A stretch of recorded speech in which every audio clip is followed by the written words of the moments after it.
And pagkatap ng item guys, i-check yung mabuti yung reviews and ratings niya to confirm na maganda yung quality ng item na o-orderin nyo.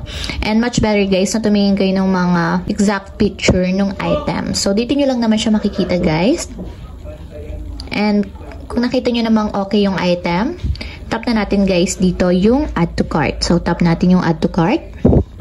And then pili kayo ng variation or yung color ng item. So for example is itong black and pink. And then, pagka-tap ng color, tap ulit natin dito yung add to cart. So, yung item guys is nakalagay dito kung ilan yung quantity. So, kung gusto nyo magdagdag, tap nyo lang yung plus button. So, 2, 3. So, ayan. Kung 1 lang, bawasan natin. So, ayan. Naka 1 na yung quantity. And then, tap natin dito yung add to cart. And then, after nyo guys, ma-add to cart yung item, tap nyo yung cart nyo para ma-check out na natin yung item na in-add to cart natin. So, ayan guys.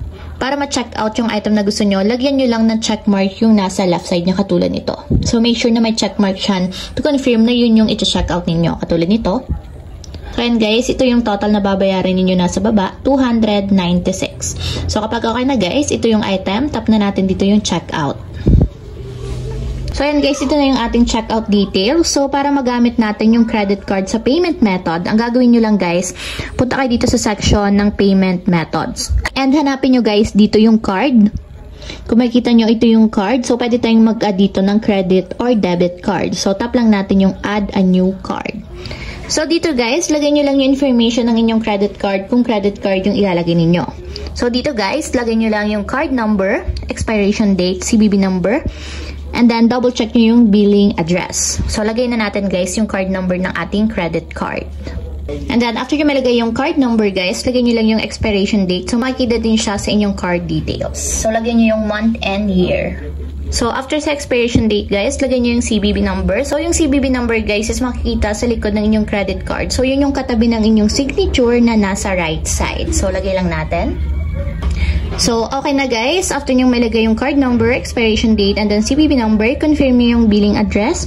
And then, kapag okay na guys, tap nyo na yung add your card. So, kung makikita nyo guys, added successfully. So, naka-enable na agad dito yung credit card natin. Make sure na mayroong lock dun sa circle ng inyong credit card. So, ayan. So, dapat ganyan yung tsura niya guys para ma-confirm yung credit card. So, kapag okay na guys, nakatapat na siya sa credit card, tap nyo na dito yung submit order.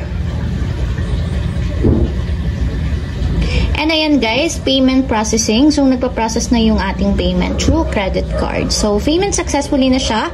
And wait nyo na lang siya guys, makarating yung inyong